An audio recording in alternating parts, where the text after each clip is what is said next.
Olá, paz do Senhor, como vocês estão? Espero que todos vocês estejam bem. Estamos aqui para mais uma lição da nossa Escola Bíblica Dominical, lição de número 4, e tem como texto base o Evangelho de Mateus, no capítulo 28, versículo 19, que diz o seguinte: Portanto, ide, ensinai todas as nações, batizando-as em nome do Pai, e do Filho e do Espírito Santo.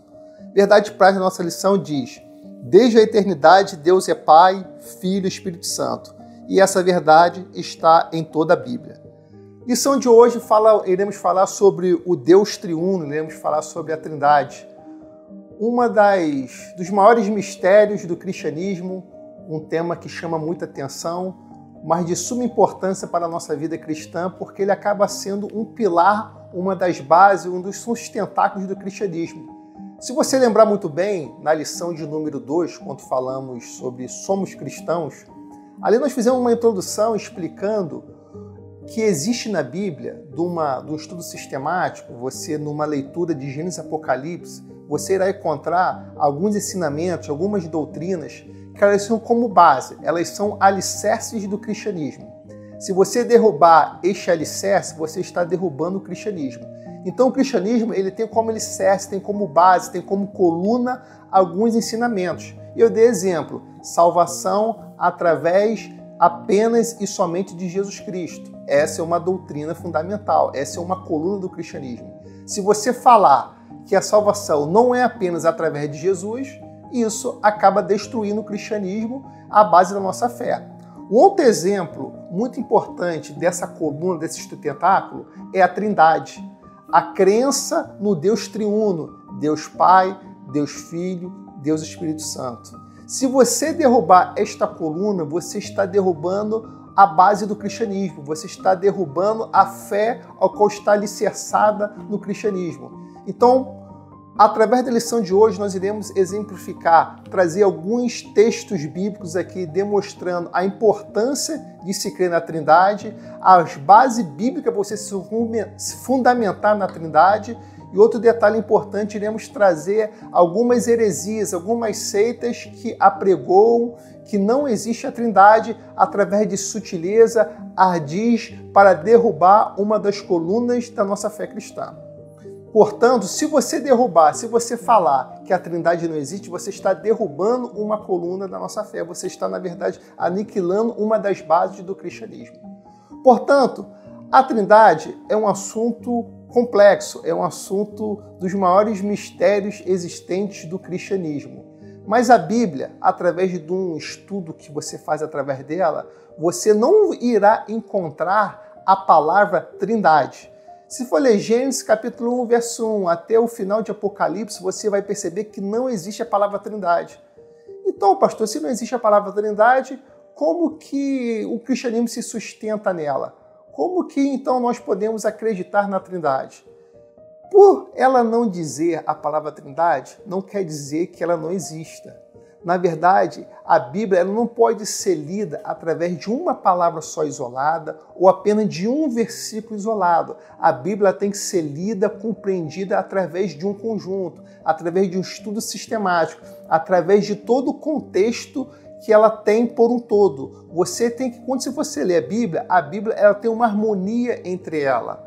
Mateus, ele dialoga com Lucas, ele tem um diálogo com João, ele tem um diálogo com as epístolas paulinas, ele tem um diálogo com as epístolas gerais, ele tem um diálogo com o Antigo Testamento. Então, todo o cristianismo, ele, na verdade, a Bíblia, ela vai se dialogar. Então, você nunca pode pegar um texto isolado da Bíblia e fazer dele uma doutrina.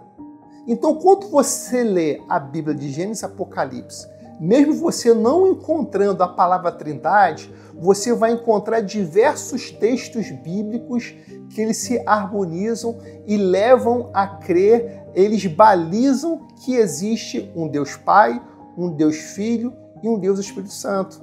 Pastor, me exemplifique isso, por favor. Se você prestar atenção, em Mateus capítulo 28, verso 19, diz: Portanto, ide, ensinai todas as nações, batizando-as em nome do Pai, e do Filho, e do Espírito Santo. Aqui nós vemos claramente a demonstração da Trindade através desse texto. Aqui está dizendo para você batizar em nome do Pai, Deus Pai, em nome do Filho, Deus Filho, em nome do Espírito Santo, Deus Espírito Santo. Portanto, através desse texto, nós podemos encontrar que, na verdade, existe 3 pessoas em uma só. Pastor, exemplifique mais. Por exemplo, em Atos dos Apóstolos, ocorreu um episódio onde houve uma mentira de Ananias e Safira. Esses 2 personagens, Ananias e Safira, eles mentiram.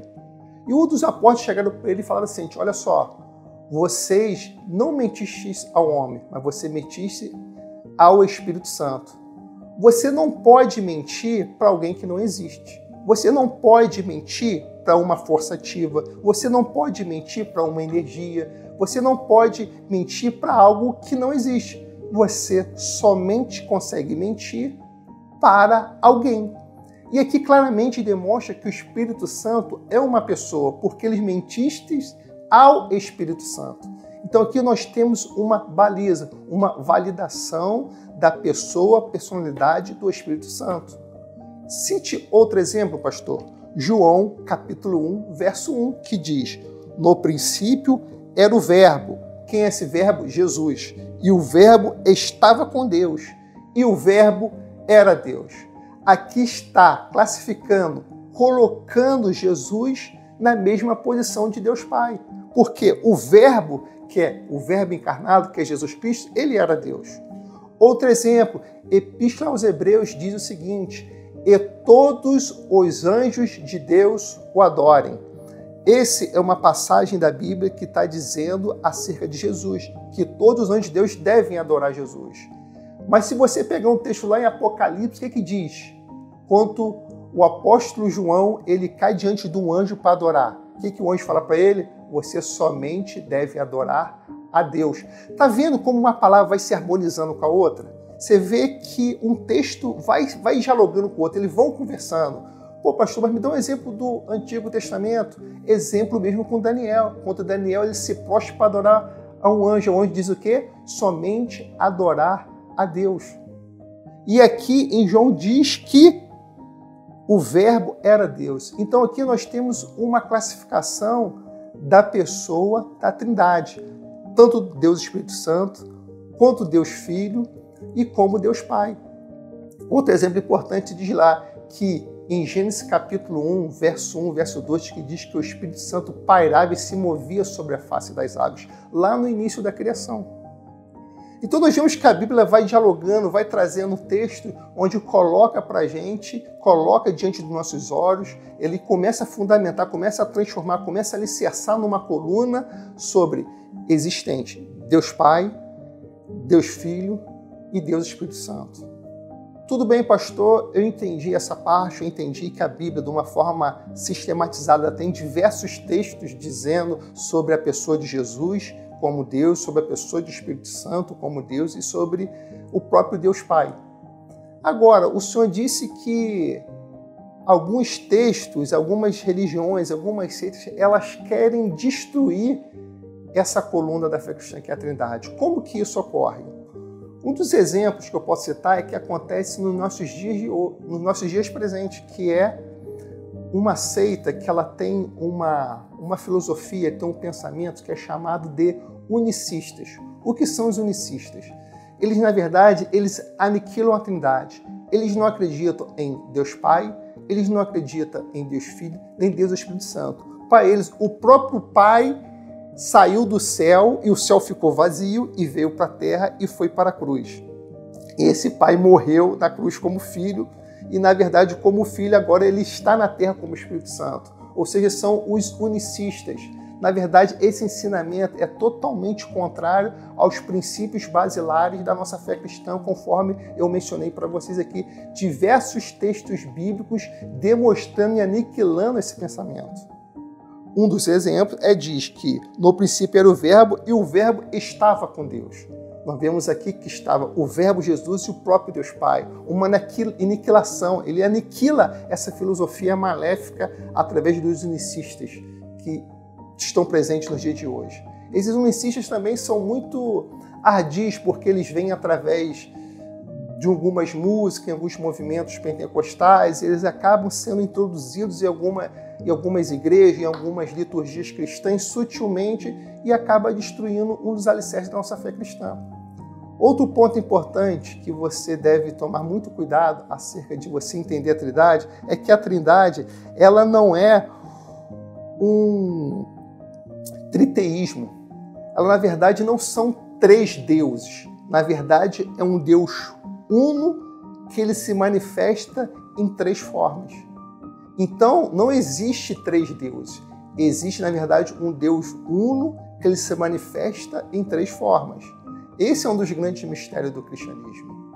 Portanto, um das bases, um dos pilares da fé cristã é a Trindade. Então, através desse estudo muito simples, mas muito objetivo, eu quero que você possa entender, possa compreender, possa ter em mente e possa guardar esses textos bíblicos ao qual nós citamos aqui sobre a importância da Trindade, que ela é uma das colunas da fé do cristianismo. E todos aqueles que venham tentar aniquilar uma dessas bases, uma dessas colunas, eles são considerados, classificados como seitas. Portanto, sempre orem ao Deus Pai, em nome do Deus Filho Jesus Cristo. E sempre esteja em mente que o Espírito Santo, neste momento que nós estamos vivendo, ele está com a sua igreja para confortá-la e para consolá-la. Adore a Deus Pai, adore a Deus Filho, como está escrito lá, que todos os anjos de Deus o adorem, adore a Jesus Cristo, que é o nosso Senhor e Salvador, e também ao Espírito Santo, porque Ele que nos reconforta, Ele que nos consola, Ele que está conosco neste momento a qual a igreja está passando. Que Deus te abençoe, tudo de bom sempre, um forte abraço.